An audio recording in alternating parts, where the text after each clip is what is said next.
Hello, everybody, and welcome to Libromancy, a podcast about the magic of books. I'm Josh, and today I'm going to be talking about Ruby Fever, the sixth book in the Hidden Legacy series by Ilona Andrews. So let's protect the magic of books. Man, first off, I just want to say this was a great book. I did get an arc of this book, but that's not changing my opinion. If you've heard the last, 5 reviews of this series, I've loved every one of them. This book continues. I loved it. I love the relationships, the reveals. Everything culminates into this amazing book that's exciting and fun, intense, and it never gets too overdone or too kind of wrapped up in itself. I really like that. So as trying to talk a very non-spoiler way, the family dynamic in this book series is just amazing. I love the way that Ilona Andrews writes these sisters. Now, I don't have any sisters, so maybe these sisters are kind of weird if you have sisters, but to me, they just feel like a regular family. They tease, they laugh, they play, they trick. They protect each other. They help each other. You don't really want to do that. Yes, I do. I really want to do that. No, you don't really want to do that. Yeah, I mean, just that kind of stuff. It makes it real. It feels lived in and whole. And so I really like that feeling. And the way that they write their characters in these books is that they're real. And it feels like they do the things they do because that's who they are, not because that's what we need them to be doing, even if at the same time what we need the characters to be doing, it just ends up matching with what they need. Was what they want to do or would do anyway. So I really like that. I think their writing style, again, in this book continues to be super accessible and easy to read, but still engaging and very descriptive. The emotion and the energy they're able to push out in certain scenes just kind of ramps it up and makes you feel good. I loved it. So, even in this book, it was nice to see that you could almost read this book as a standalone. Not as a standalone, because that would be weird, but you could almost come into the book at the sixth book and kind of have a general idea of what's going on. Do I think it would be the best thing? No, I don't. I think you should read all the books in order. Or at least you could start with the first of Catalina's, which is Emerald Blaze. No, it's not Emerald Blaze, it's Sapphire Flames. I think you should start there if you want to just start halfway through the series, because that's what you do, because you're weird. Who knows why you're starting in the middle of the series, but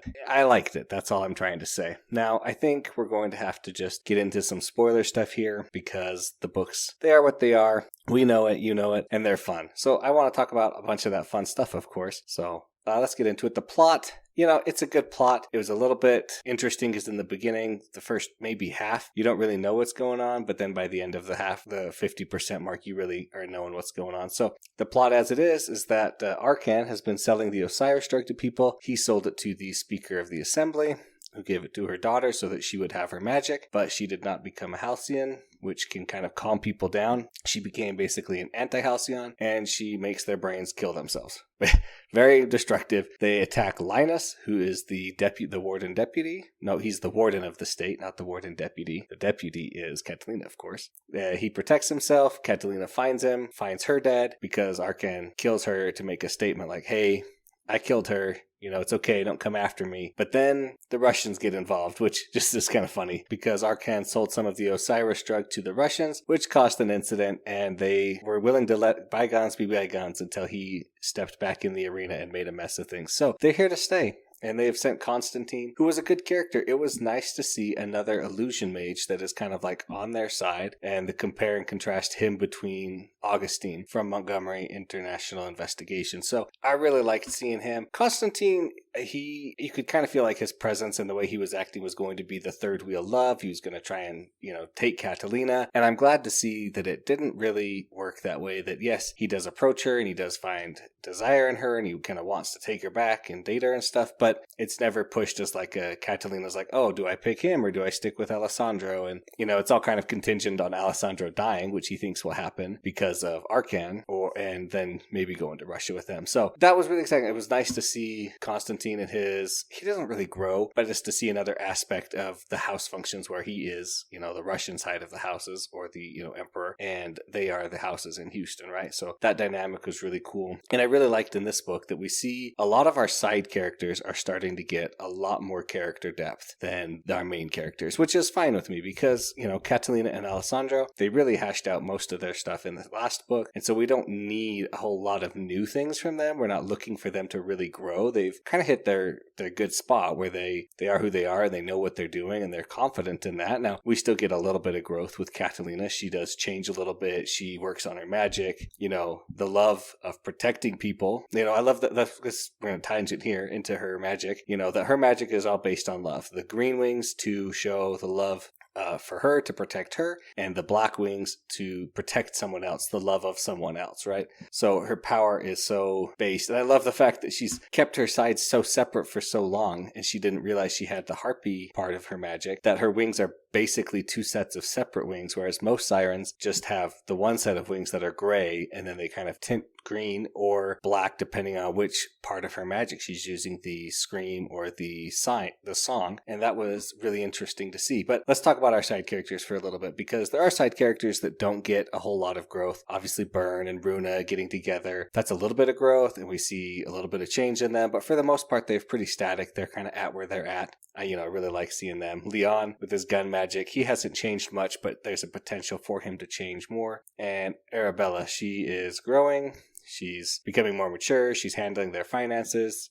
She's just a good character, and she does grow a little bit on the side that we see. But I think the people who change the most in this book are Victoria and Linus. Victoria Tremaine and Linus Duncan. Because Linus is their grandfather, and he finally admits it, and we kind of see it, and he has a tint of that siren magic in him, which is what enables him to be protected when the speaker for the House Camaro comes for him to kill him, right? So I think we see so much growth in them. We see all these reasons that Victoria did. Like, they don't change, but our perception of them definitely changes. Because Victoria, she's like, all I wanted was a family to love, and when my son didn't have magic, I wanted a kid, and I couldn't have one, so I did this horrible thing, yes, but I'm paying for it, and I protected people, and I made, I did it the only way I could, and I just wanted a family to love, and nobody loves me or will be with me. And it's like, okay, you're still kind of crazy and psycho powerful, and you are still a walking bomb, basically, but like, I totally see where you're coming from, that you just want love. You want to be appreciated. You want to be forgiven. You want them to interact with you, to hold your grandkids. And, with Linus, we see kind of the opposite, where he's been this like upstanding figure,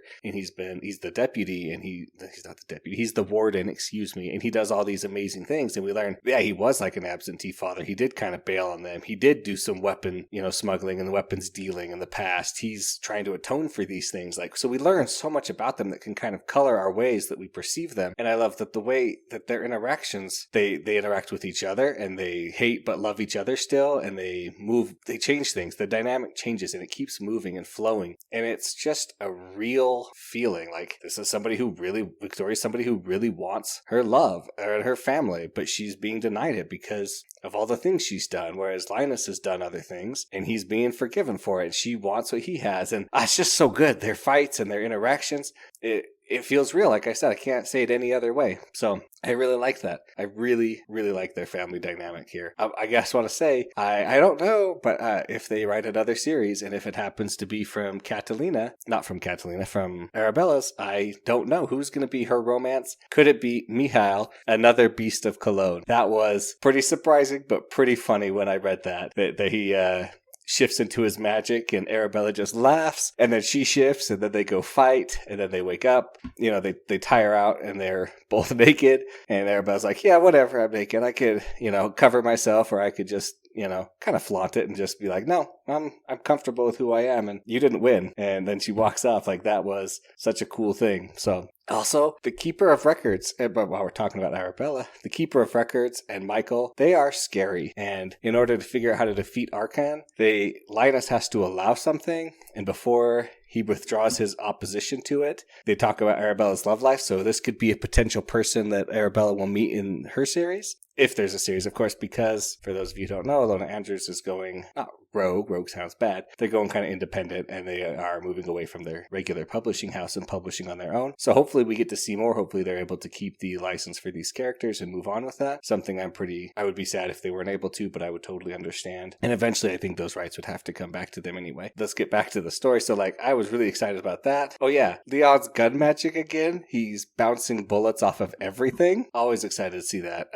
I love all the uses of magic and the way it works, between Leon's gun fu and Matilda being the adult as a child. She's just so funny walking up with Rooster, being like, the scent has been acquired. If you change form, he will bark. If you disappear, he will bark. If his collar goes off, I will be alerted, and I'll come back with friends, and you won't like it. And just like, that's so fun. And Arthur, her nephew, is a telekinetic Hephaestus Prime. Like, crazy. He builds a rubber band gun out of yarn and needles and push pins, and it works. And it's just like, oh my gosh, that's so cool, but like also so scary that he can do this. And he is, basically a toddler, because it's only been 6 to 8 months since the last book. So pretty awesome. I just love that. Cornelius showing off his animal, his prime. And I love Victoria. She's like, significant my butt. Like, he's totally a prime because he stops a summoned creature in its tracks and turns it on them, which was just awesome. Like, just amazing in the scene, right? And while we're talking about that scene, the final battle, Franco Sagrado,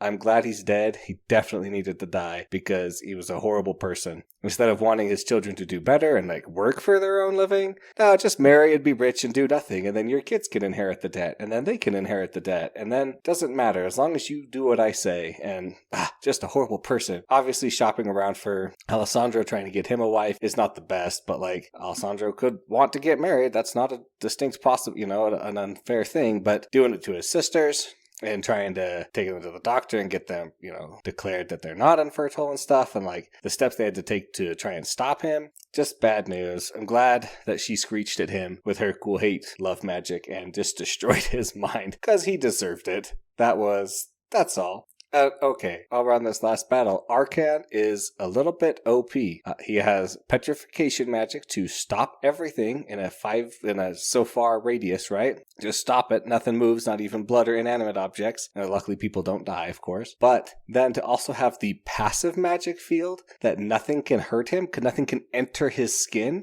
in that radius. What? A little bit crazy there, which, I'm glad they are able to get around that, of course, but just a little bit crazy. Now, I know we're kind of bouncing all over the place, but it was a good way to write Nevada and Rogan to keep out of the story, to keep them involved and not involved at the same time, because if Nevada and Rogan come in and solve all the problems or help solve all the problems, then it's not really a satisfying book for Catalina, but this way they're able to be involved and not be involved and help out, but still be stopped. And Xavier getting owned by Rogan with his own grinder ability, that was pretty impressive. Just sweet. It's just a good scene. What can I say? It was a great scene, and there are a lot of great scenes in this book, and there are a lot of great lines, the sass, the quips, the back and forth between characters. It just makes me love every bit I was reading this. I have a hard time putting these books down when I get into them, right? And it doesn't take long to get into them. 2 chapters and I'm hooked. So that's not too bad. But that's going to wrap up my discussion for Ruby Fever by Ilona Andrews, the 6th book in the Hidden Legacy series. Thanks for listening, everybody, and thanks to David Hillowitz for the intro and outro music. If you have any questions or comments, things you think I missed or should talk about,